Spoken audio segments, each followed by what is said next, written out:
First off, let's start with how the game tried to achieve the thing that it tried so hard to market as its main appeal, the living officers that think and act on their own judgment. This living officers thingy is done by making the player rely on the AI to do most of the micromanagement activities like developing castles and the land surrounding the castles, proposing strategic plots, or recruiting new officers for your force. This actually isn't that bad of an idea in my opinion, had the AI been competent at doing their job, but they expectedly aren't. Since AI being stupid is pretty much expected in like 98% of video games, I don't think it's that big of a sin. What makes the game's design such a mess is that in order to make the player rely on the AI in doing their job, the game takes away the player's control as much as it possibly could.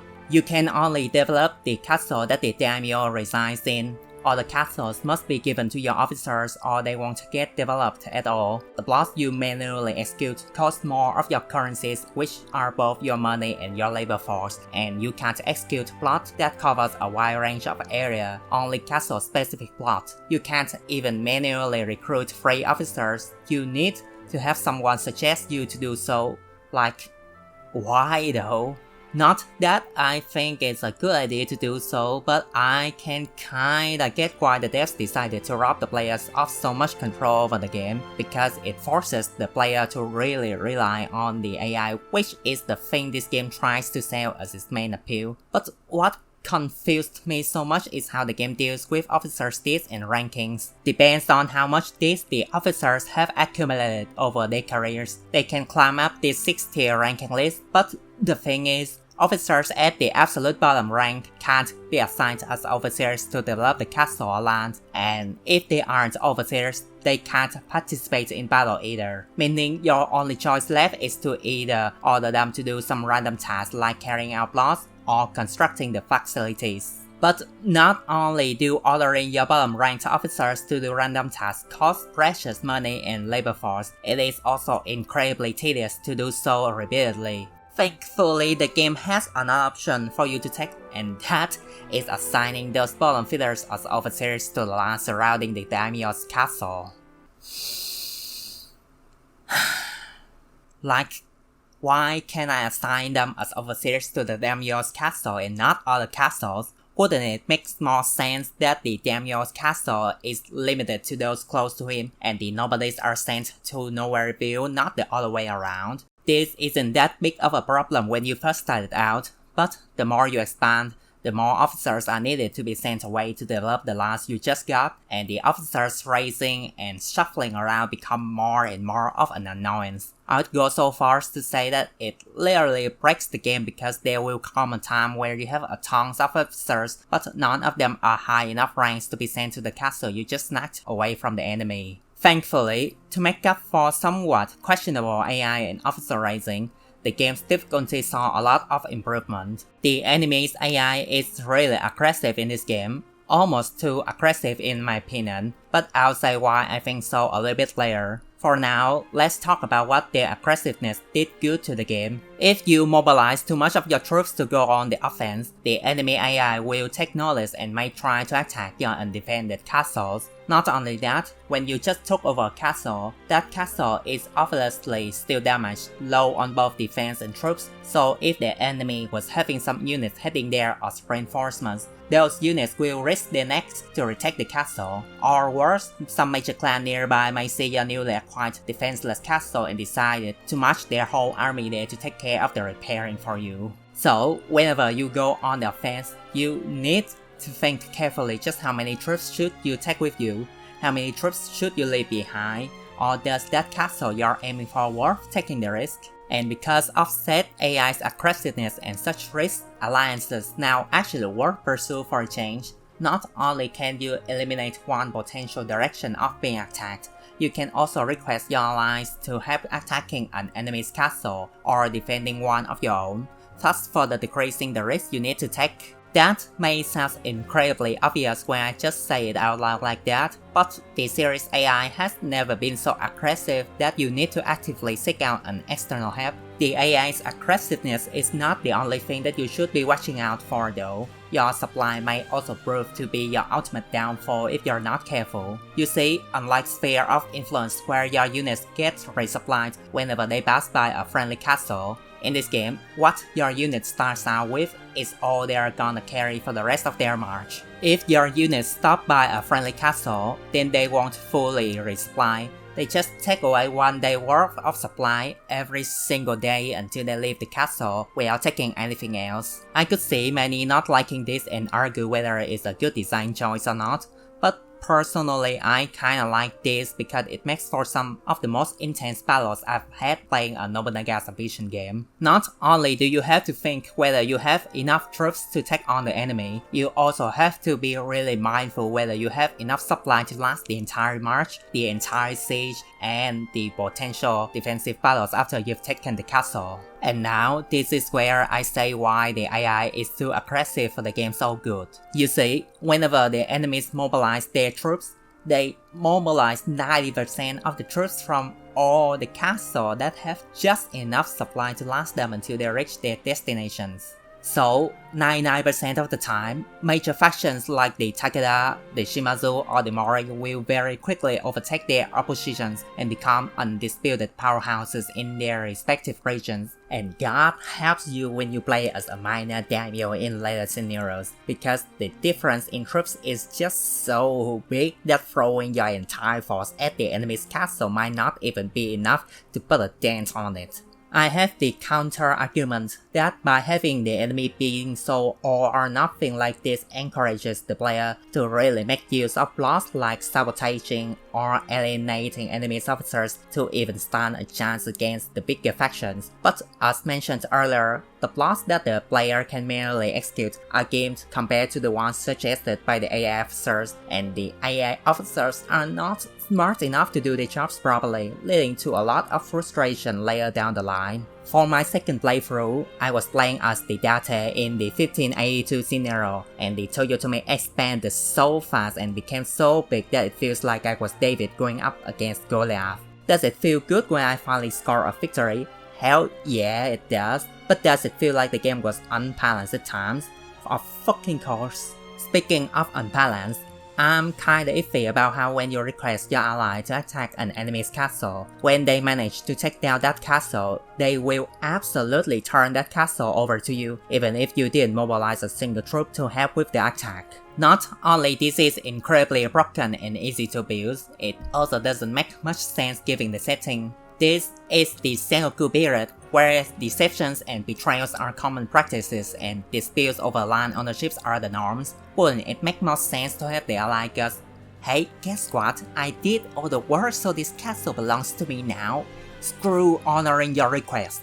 When the daimyo's unit is available on the front line, you can choose to initiate Castle Battle, which is a type of battle that puts all the units in the vicinity into a small battlefield. You can win this Castle Battle by either simply wiping out all of the enemy officers, or taking over all of the available bases, or do a mixture of both to make your units morale overwhelm the enemies. The combat itself is incredibly simple, which is basically just moving the units around to the right place at the right time, but due to the limiting nature of the roles, the placement of the bases and their special effects, it can make for some really intense battles if a lot of units are involved. Depends on the scale and the outcome of this castle battle, other daimyos may change attitude towards you, like respecting you more for overcoming a bigger clan, or looking down on you for losing what should be an easy battle.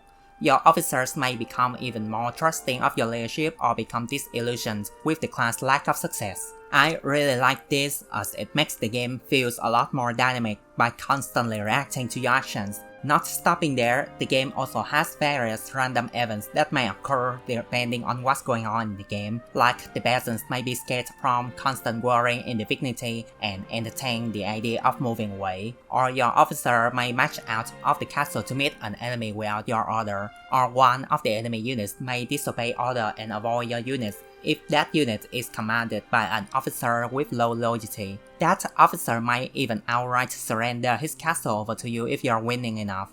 It's Great, this is what the living officers and the real Sengoku drama thingy should be all about, reacting to the player's actions, not robbing away the player's control over the game and have the AI officers suggesting random advices.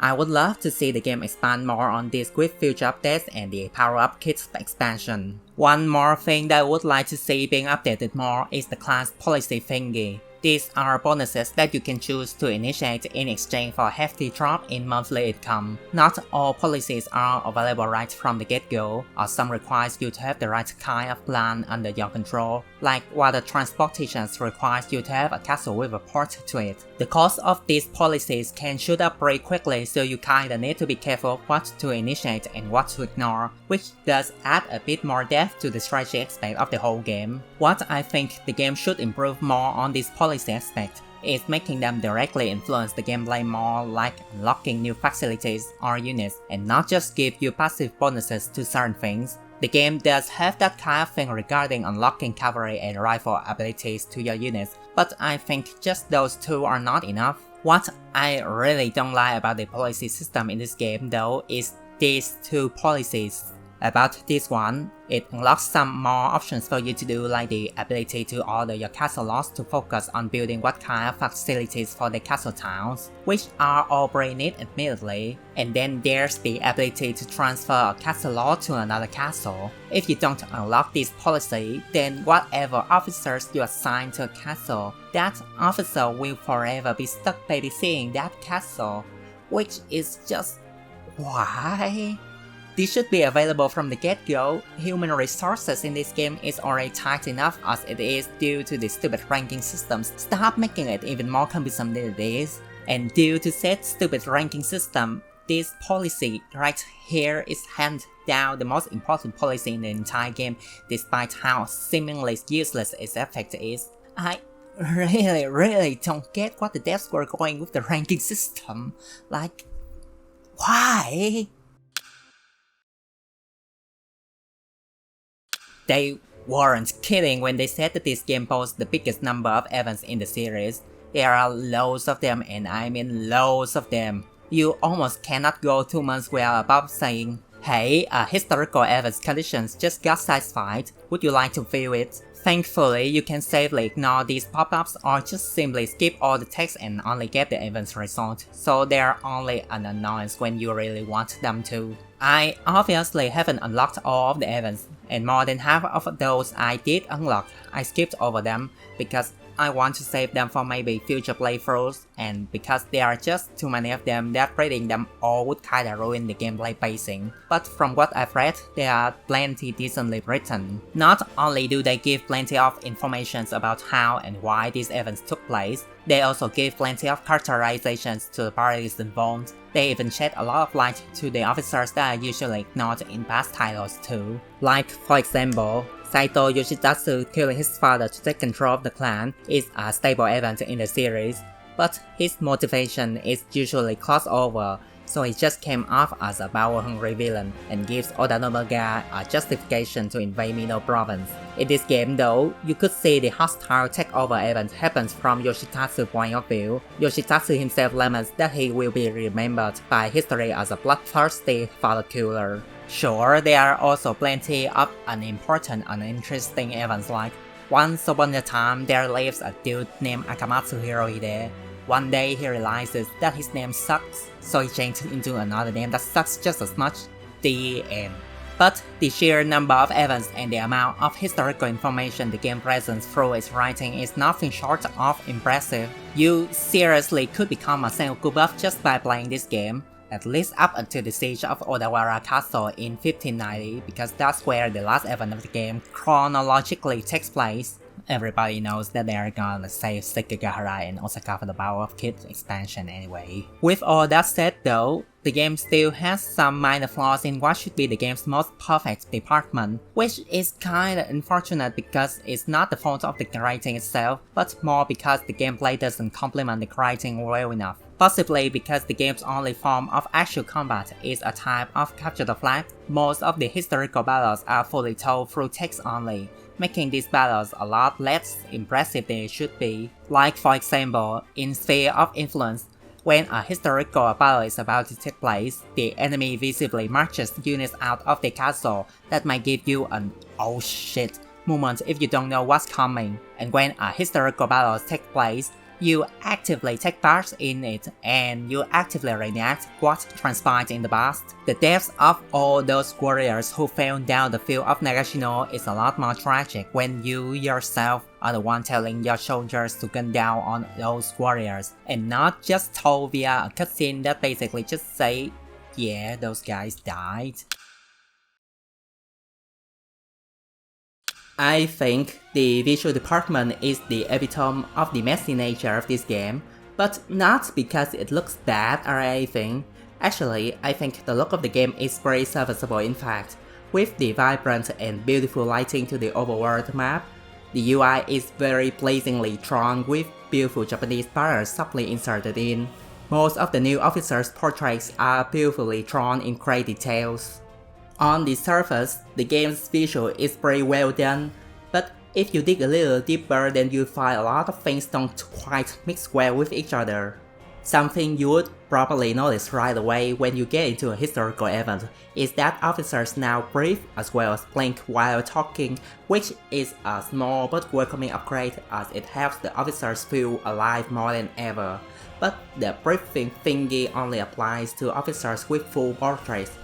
One more thing that was added is a little filter over the portraits to help set the mood for the time of the day and where the event was taking place at, which on paper is a very neat idea but it unfortunately didn't work very well.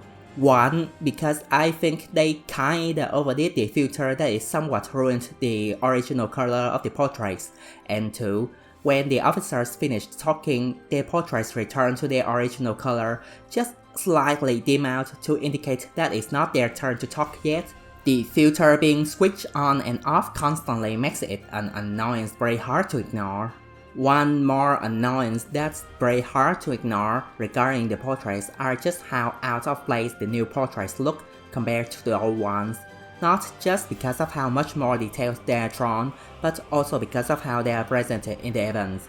The new portraits are fully shown in all of its glory in the middle of the screen, while the old portraits, stuck in the mugshot format, is swayed into the little bottom left corner, making it look like they aren't even directly talking to each other, which just kinda killed the purpose of the whole thing if you ask me. And it's not just the new portraits that look out of place next to the old ones. Some of the new ones look out of place next to each other too, like the young Nobunaga one, which isn't exactly new since reused from Taichi, but you get the idea. Anyway, Nobunaga's face is but higher than others, making it look like he is looking down on them or something, which admittedly could be on purpose, but it still looks off to me. Something else that also looked kinda off and bothered me quite a bit are the flashy thingy when some of the officers activate their skills, or when you, as a well-known daimyo, win a casting battle. It's a given that not all of the officers have this animated thingy, so I'm not complaining about that, and some do look pretty cool admittedly, but young Nobunaga having a flash in well animation to it is just weird, and some characters having their almost 10 years old portraits being animated is just really off. And the thing that makes me think that the visual is the messiest thing about this game is the uncontrolled mixed quality of the old and new event CGs. The new CGs are done with very clear and defined draw lines, while the old ones are so obviously upscaled by AI that the color just looks smeared all over the place. Some CGs got hit so bad with the upscale that the faces in those CGs look deformed, or in this one specific CG, make this man look like alien. Like, man, how did this get past quality check? The one thing about the visual that I can't really find faults in are the cutscenes. They're very well done and have really good atmosphere to it. I especially like ink splashes that were used to transition one scene to the next. Too bad the number of movies in this game is just pitiful compared to previous titles, with there being only 5 of them. Probably the most conflicting thing about this game for me. Based on the release trailers, I thought the game was going to have some killer soundtrack and was very hard to listen to the whole thing. And then while I finished my playthrough with the order, I realized that I didn't remember a single track aside from the cutscene battle theme. My problem with the game's OST is that it's really slow. It has a lot of flowing around and building the rhythm up, but all the build-ups aren't met with the appropriate climaxes. Instead, it just kinda sizzles out somewhere in the middle, making the songs kinda eh.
It's like watching porn where they spend half of the video doing foreplay and the actual action is done under a black screen and you could only hear the sounds of the actors wrestling each other for the rest of the video.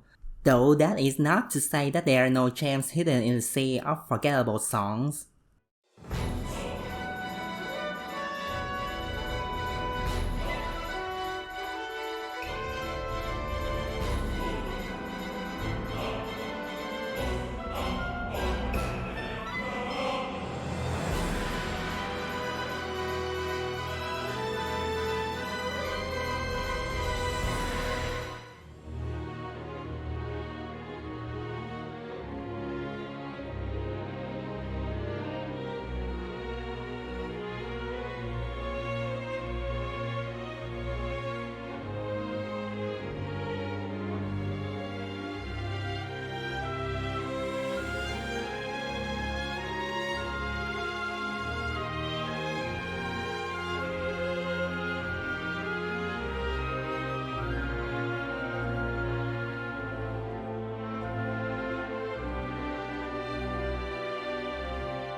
But a few good songs don't win me over and I still think that the OST as a whole is kinda forgettable. It's definitely the weakest OST of the series to me. Despite how negative I might have sounded throughout this video, I actually had a lot of fun with this game, at least when I've gotten past the awkward beginning where I had to figure out the game's confusing new system all the way past mid-game, and that's mostly thanks to the new level of aggressiveness not seen before in a Nobunaga Ambition game. With that said though, the endgame turns into a massive chore no thanks to the AI being too stupid to do their job properly. And after finishing the game, I can't help but feel disappointed for the potential it wasted on how wrongly marketed it was. Aside from the aggressiveness, the AI in this game sucks, and the living officers are the real dramatic Sengoku were already done much better with Taiko Resident 5, a game released 18 years ago and just got re-released only 2 months before Shinsei came out. And for a game whose subtitle means rebirth, the game doesn't really offer anything new to the series aside from the Soul Clan of Tsushima Island. If anything, it seems like it's retreating the ground that sphere of influence once laid out, just with quite a few more unwarranted limitations no thanks to the new living officer thingy. I kept thinking and thinking about how despite how much fun I have with the game, I seem to have nothing but complaints about it. So, after wasting too much time thinking and rewriting this segment over and over again, I came to the conclusion that is the thumbnail of this video. I had fun, but the game is just way too messy to be good. Shinsei is not exactly a bad game. In fact, many may find a lot of pleasure in dealing with the new level of enemy aggression never before seen in the series that the title offers, but it is plagued with too many small flaws that all add up to prevent Shinsei from truly being good. If I were to give scores to the game, it would be something like this.